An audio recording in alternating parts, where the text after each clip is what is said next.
So let's begin with chapter 2. And in this chapter, we're going to focus on what we call values and attitudes and why those two concepts are important for employees and members of any organization as they go about their jobs. And by the end of this module, there are a few things that you will be able to do. You'll be able to describe the important role that values play in influencing our behavior. You'll be able to explain how personal attitudes affect our behavior in the workplace, making us more effective or less effective employees. You'll be able to discuss the importance of what we call 4 key workplace attitudes. You'll be able to discuss what causes people to be satisfied and dissatisfied with their jobs.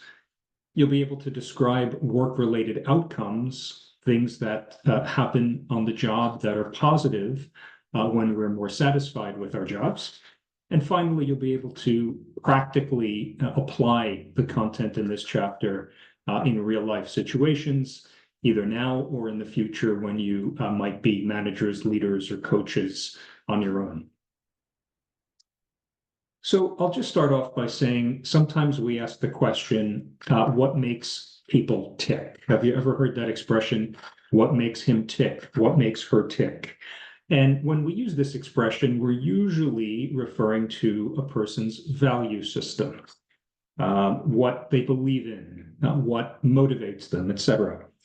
And this is highly worth learning about because imagine you have a group of people working for you either on a team or in a company or in a group, and you're not exactly sure how to motivate them. It would certainly help if you knew, first of all, what their values are, because if you knew what their values were, you would probably be able to motivate them a lot more effectively. And when we talk about values, think of values as ideals that guide our thinking and guide our behavior. Some of the times our values come from early experiences that we've had in childhood. They might come from parents, they might come from grandparents, they might come from people who we look up to. And values tend to follow us throughout our lives. It's certainly possible for our values to change, but the research suggests that values are relatively stable during the course of our lifetimes. So understanding the values, what makes people tick, can certainly help you as a future leader or manager. There are several bits of research that we're going to talk about here. The first one comes from someone named Shalom Schwartz, who did some work years back, and he categorized values into several different groups, as you can see here in the slide. And values, according to Schwartz, stressed that everybody's value system falls on sort of this continuum, one of these slices of the pie that we see in front of us. And he sized up this value system and basically divided it into 8 different categories. Let's go through them briefly so you have an idea of how the researchers categorize people's different value systems. So the first is power. Someone who's motivated by power has a value system that is heavily focused on prestige or social status or control over situation. You might be motivated, some of you, by the ability to have certain power or decision-making capability or control over certain situations. So power is one motivator. A second motivator off to the left here is achievement. Some people's value system is heavily achievement motivated, meaning they're focused on personal success, they're focused on demonstrating competence, they're focused on demonstrating their ability to succeed, whether it's in school or whether it's in career or whether it's as in a family or personal situation. Moving to the left here, another value dynamic is what we call hedonism. And that's just a fancy way of saying pleasure and gratification. Some people's value systems are heavily driven by how much pleasure they can get in the immediate moment, as opposed to waiting for the future or sacrificing. Moving off to the left, a fourth value system focuses on stimulation.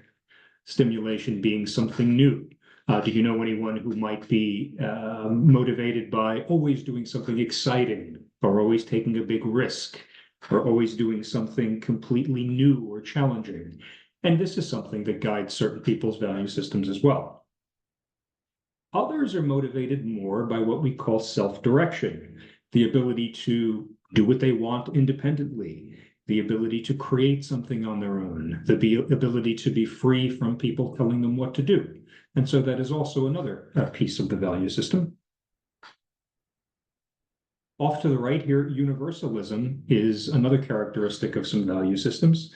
Universalism basically says some people are motivated by understanding others, by a high degree of tolerance, by a high degree of protecting people and their welfare, a high degree of justice, making sure people are treated fairly. And for some of us, that is a high motivator, a high part of our value system. The last few focus on benevolence. Benevolence is, again, a stronger way of promoting the welfare of people, especially people with whom I'm in frequent contact. So, for example, if you're focused on making sure that people you know and people you love are protected, that would be a concept of benevolence. Others are motivated by something different. Tradition, for example, respect for traditional ways of thinking, respect for doing things in a tried and true way, respect for doing things the way that you were brought up to do things. Others are more motivated by a conformity value system.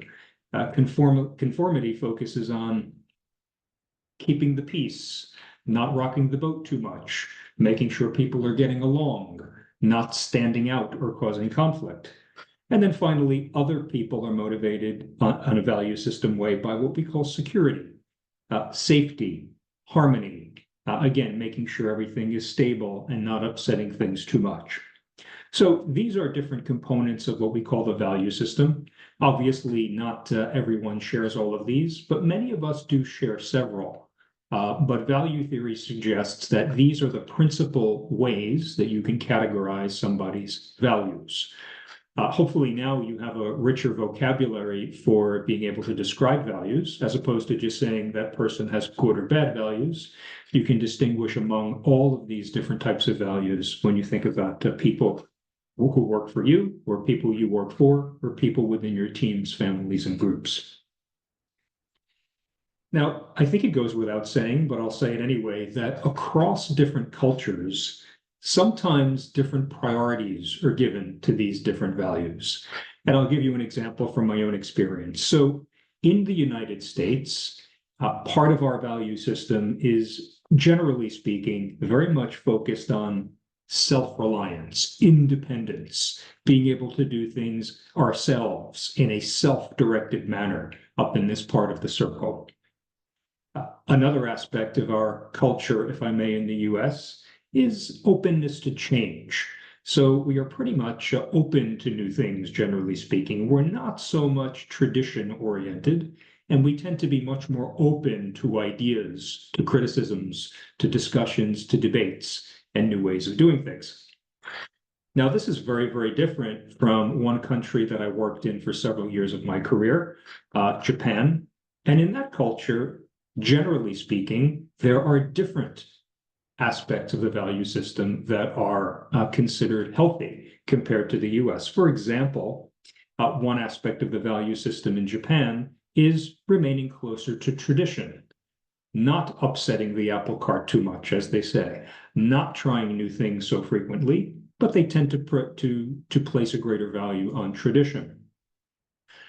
Other societies that other countries that I've traveled to, for example, Japan, and even to an extent Italy, also values self-direction a little bit less than we do in the United States, and more emphasis is given on relying on other people, or relying on family, relying on friends, being in groups, a little bit less self-direction and individualism, okay? The last point I'll make about this general value conversation is that the research shows that our values tend to stay stable, relatively speaking, over time. So for example, if you are 20 years old and your value system is a combination of, let's say, self-direction, achievement, and power, chances are that 20 or 30 years from now, those three things will still be a high factor in your value system. It's possible that they can change, but it's rare that your value system will completely change over time. Okay, so value systems tend to be relatively stable characteristics. And I think one of the reasons that value systems tend to be relatively stable is because our values are influenced at a very young age, and sometimes different generations are simply experience different things when they're young, and this creates sort of a path to their value system. One easy way to think about it is someone who was born maybe in the early 1990s, who grew up with the internet and all of the expectations that that brings with it. I myself was born in the 1970s, so I grew up without the internet, and that probably impacted my value system to a degree. Fast forward, those of us who might have been born in 2004, 2005, 2006, we grew up with having access to an iPhone all day long, if we were fortunate enough to have one, right? So it's reasonable for someone born in 2004, 2005 to have their value system shaped by the fact that they can be on a phone for 10 hours a day, right? Doing things, accessing information, socializing, learning. One more example, someone who was born in a difficult time in the US economy might have experienced some financial hardship at a younger age. And this might be something that impacts their value system. Perhaps someone born with some financial difficulties during a difficult economic times might be more focused on a value system that values saving money or hard work or not spending lavishly on things or helping people who need help, for example. So all of these are aspects of the value system. Now, there are a few implications of understanding these different aspects of the value system. Nothing that we learn in this course is something that we learn just to learn it. Everything we learn has a practical implication. So what does it mean to you as a potential manager or leader if you understand the value system of the people working for you? Well, first, you can better supervise or manage your employees by understanding their value system. Think about it this way, even in my own profession as a professor, if I know something about my students' value system, I could probably give them assignments or work that motivates them to do a good job better. One simple example I can give you, let's assume that I were teaching a class about how people can help other people, how people can help homeless people, how people can help victims of natural disaster. And let's say I was creating groups of students to come up with ideas and write a paper and do projects on this task. Well, if I knew that one student had a value system that was heavily motivated by helping other people, and he or she really, really enjoyed coming up with ideas to help other people, I might assign that student a role in the group that's focused on generating ideas, because I know that student would get very excited by it, would probably do a good job, and would take it very seriously because he or she is interested in the topic. But when it came time to writing the assignment, when it came time to making sure that everything was perfect in the assignment and the grammar was good, the ideas were strong and structured, the quality of the presentation was very high, then I might give that task to the student that was achievement oriented or power oriented, because the student that really wants to get the A would probably be really motivated to make sure that the final work product was excellent.